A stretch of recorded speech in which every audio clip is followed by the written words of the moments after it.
Hello दोस्तों, आप सभी का the logical Indian YouTube channel पर बहुत बहुत स्वागत है। मैं हूं एडवोकेट पंकज कुमार त्रिपाठी, लखनऊ से।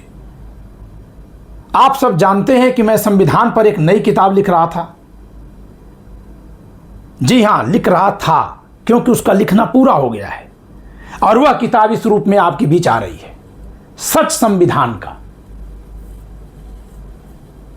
संविधान निर्माता श्री बी एन राव को समर्पित यह किताब अब छपने में जा रही है।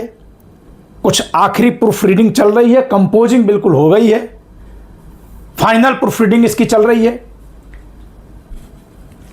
इसकी एडवांस बुकिंग ओपन हो गई है, जिसको आप इस नंबर पर संपर्क करके एडवांस बुकिंग कर सकते हैं। आपसे एक और अनुरोध है कि यदि आप खुद किताब विक्रेता हैं, आपकी कोई बुक शॉप है, या आप इस किताब को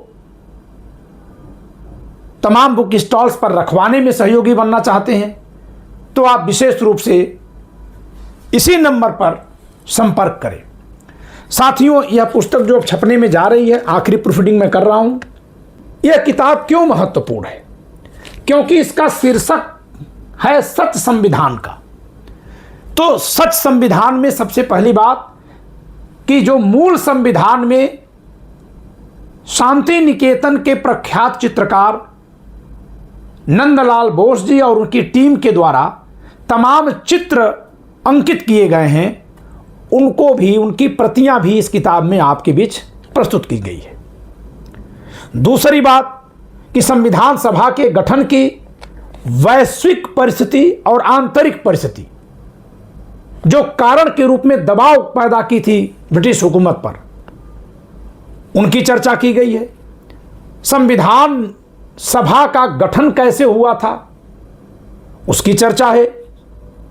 फिर संविधान सभा में संविधान सभा के संवैधानिक सलाहकार के रूप में श्री बी एन राव की भूमिका क्या क्या थी, उस भूमिका से आगे बढ़ करके भी इन्होंने कहां तक योगदान किया संविधान निर्माण में, संविधान निर्माण से परे इनका देश में और विश्व में क्या क्या योगदान है, इसका भी विशेष उल्लेख है। इस पुस्तक में भारत के संविधान की तमाम विशेषताएं लिखी गई हैं। भारत के संविधान की उद्देशिका में लिखे सभी प्रकार के न्याय, सभी प्रकार की स्वतंत्रताओं की विशेष व्याख्या की गई है।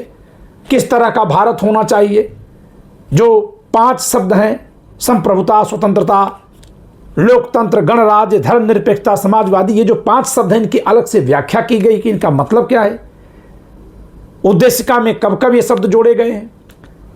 संविधान की उद्देशिका में धर्मनिरपेक्षता जोड़े जाने से पहले क्या भारत का संविधान धर्मनिरपेक्ष नहीं था? अगर था तो क्यों था? संविधान की उद्देशिका में धर्मनिरपेक्षता शब्द जोड़ने से क्या बदलाव हो गया? यह सब इसमें लिखा हुआ है।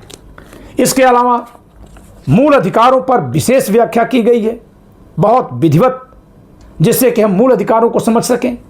साथ ही मूल अधिकारों के क्रम में ही जो जातिगत आरक्षण शैक्षणिक संस्थानों या नौकरियों में आज देखने को मिलता है, ये मूल संविधान में था या नहीं था? अगर नहीं था तो कब जोड़ा गया था, तो किस रूप में था? फिर कैसे उसको बदल करके किन किन संविधान संशोधनों के जरिए जातिगत आरक्षण के रूप में परिणित किया गया? किन किन सरकारों ने कौन कौन से संशोधन करके जातिगत आरक्षण को जोड़ा या बढ़ाया? बहुत विधिवत उल्लेख है इस किताब में। साथ ही यह भी उल्लिखित है कि लोकसभा और विधानसभाओं में जो अनुसूचित जाति और अनुसूचित जनजाति के पक्ष में सीटों का आरक्षण है, जो अन्य समाज के उन सीटों पर चुनाव लड़ने को प्रतिबंधित करता है, वह अगर महज 10 वर्षों के लिए था, तो अनुच्छेद 334 में कितनी बार किन किन सरकारों ने संशोधन करके इसे 80 वर्षों तक यानी 2030 तक बढ़ा दिया है। संविधान के अनुच्छेद 335 में जो किसी आरक्षण के आधार पर नौकरी पाते समय भी न्यूनतम योग्यता का पूरा करना दावेदार के लिए आवश्यक था, उसे किस सरकार ने किस संशोधन के जरिए शिथिल करके यह लिख दिया कि उनके लिए योग्यता का मापदंड कम कर दिया जाएगा, इसका भी उल्लेख है।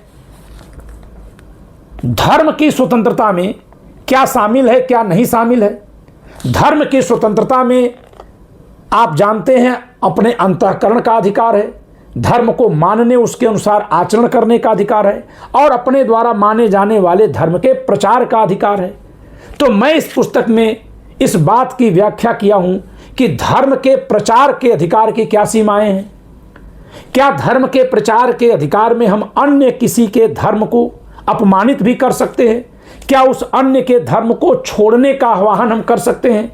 क्या अन्य धर्म की मान्यताओं को हम खराब घोषित कर सकते हैं? और इसी क्रम में धर्म के प्रचार का अधिकार एवं डॉक्टर भीमराव अंबेडकर की 22 प्रतिज्ञाएं शीर्षक से मैंने डॉक्टर भीमराव अंबेडकर की 22 प्रतिज्ञाओं में से उन 7 प्रतिज्ञाओं की संवैधानिक दृष्टि से व्याख्या की है, जिनमें वे घोषणा करते हैं कि वे हिंदू धर्म के मूल आस्था के विषयों को नहीं मानते हैं और जिनका पठन पाठन एक प्रचलन के रूप में, एक आयोजन के रूप में तमाम कार्यक्रमों में होता है। तो क्या ऐसी बातें कहना आयोजन में, उसके लिए विशेष आयोजन करना, क्या यह भी धर्म के प्रचार के अधिकार में शामिल है? यह सब सवाल जो आपके जेहन में आते हैं उनका उत्तर इस किताब में है। साथ ही इस प्रश्न का भी उत्तर है कि अल्पसंख्यकों को जो अपनी पसंद की शिक्षण संस्थान खोलने का अधिकार है, क्या वह बहुसंख्यकों को नहीं है? क्या बहुसंख्यक यानी हिंदू समाज के लोग वेद पुराण के लिए शिक्षण संस्थान नहीं खोल सकते? क्या उस पर रोक है? अगर नहीं है तो कौन कौन से अनुच्छेद उनको यह अधिकार देते हैं? इन सभी बातों का इसमें बहुत विशेष उल्लेख है। राष्ट्रपति का निर्वाचक मंडल कैसे गठित होता है, यानी कौन कौन लोग मिलकर राष्ट्रपति का चुनाव करते हैं। राज्यपाल कैसे नियुक्त होता है, हटाया जाता है। राष्ट्रपति का निर्वाचन में जो वोट गिना जाता है वो कैसे गिना जाता है, उदाहरण के सहित लिखा हुआ है। प्रधानमंत्री अगर अपना बहुमत खो दे तो फिर उसे कैसे हटाया जाएगा। लोकसभा और राज्यसभा, इनकी स्थिति लिखी है। दल बदल की विशेष व्याख्या लिखी गई है कि दल बदल कैसे होता है, चुने हुए सांसदों पर, विधायकों पर कैसे लागू होता है, मनोनीत सांसदों विधायकों पर कैसे लागू होता है, मनोनीत या चुने हुए में से जो निर्दलीय हैं उन पर कैसे लागू होता है, जो मनोनीत या चुने गए हैं लेकिन किसी दल के टिकट से हों तो उन पर कैसे लागू होता है। इस सब की बहुत विशेष व्याख्या की गई। इसके साथ कॉलेजियम व्यवस्था कैसे उत्पन्न हुई, कैसे जन्म लिया, जो भारत के मूल संविधान में नहीं थी, उससे संबंधित न्यायिक निर्णयों और 99वें संविधान संशोधन की विशेष व्याख्या की गई है। तो साथियों, इस किताब में जिसका शीर्षक ही है सच संविधान का, उन प्रश्नों का उत्तर टटोला गया है जो प्रश्न आपके हमारे जेहन में आते रहते हैं। यकीन मानिए, मुझे अपने देश के संविधान से बहुत लगाव है और लगाव इसलिए है क्योंकि अगर मूल संविधान को सकारात्मक भाव से रखा जाता, देखा जाता और अगर बदला भी जाना था तो सकारात्मक भाव से बदला गया होता। जो इसकी उद्देशिका का मूल उद्देश्य है व्यक्ति की गरिमा, व्यक्ति को न्याय, व्यक्ति को समानता, व्यक्ति को स्वतंत्रता, उसको व्यक्ति के रूप में देखा गया होता। समूह वर्ग निर्मित करने के लिए जाति या धर्म के आधार पर लोगों को बांटने के रूप में नहीं देखा गया होता। तो संविधान में जो नकारात्मक संशोधन मेरी दृष्टि में हुए हैं वे शायद नहीं होते। और यही सब आप तक पहुंचाने के लिए मैंने यह कार्य किया है। अब यह किताब अगले 1-2 दिनों में छपने में जाएगी। फिर इसका एक विमोचन कार्यक्रम मैं आप सबके सहयोग से करने की इच्छा रखता हूं। पीवीपी पब्लिकेशन जो हमारा अपना पब्लिकेशन है, उसी से यह किताब प्रकाशित हो रही है। सामान्य जन चेतना मंच इसके वितरण का अधिकार रखता है।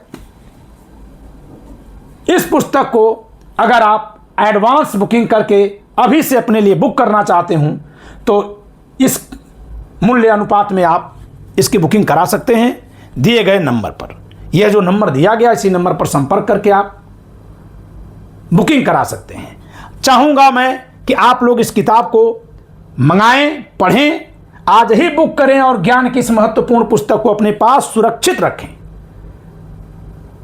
इस किताब का MRP 400 रुपये है। कुल 200 पृष्ठों की यह किताब है और यह बड़े आकार की किताब है। आम किताबें इस आकार में होती हैं, लेकिन ये हमारी किताब इस आकार में होगी। इसलिए पृष्ठों की संख्या इसमें जो 200 दिख रही है, अगर यह छोटी होती तो यह पृष्ठों की संख्या कम से कम 350 या 400 हो जाती। तो यह पुस्तक आप अवश्य मंगाइए, पढ़िए। अभी यह हिंदी भाषा में प्रकाशित हो रही है, आप सबका सहयोग होगा तो इसे बहुत ही शीघ्र अंग्रेजी माध्यम में भी प्रस्तुत किया जाएगा। और अगर और लोगों की इच्छा होगी तो मराठी भाषा, उड़िया भाषा, तमिल, तेलुगु, कन्नड़ और मलयालम भाषाओं में भी इसका अनुवाद कराकर मैं आप सबके बीच प्रस्तुत करने का प्रयास करूंगा। उम्मीद करता हूं कि इस किताब के जरिए लोगों के उन शंकाओं का समाधान हो सकेगा जो संविधान में उपबंधों को लेकर के है। तो ऐसा मैंने प्रयास किया है, देखते हैं आपका क्या सहयोग, क्या प्यार मिलता है। मुझे तो पूरा विश्वास है कि संविधान के बारे में ज्ञान बढ़ाने में काम आएगी। आप अपनी प्रतिक्रिया जरूर दीजिएगा। जय संविधान।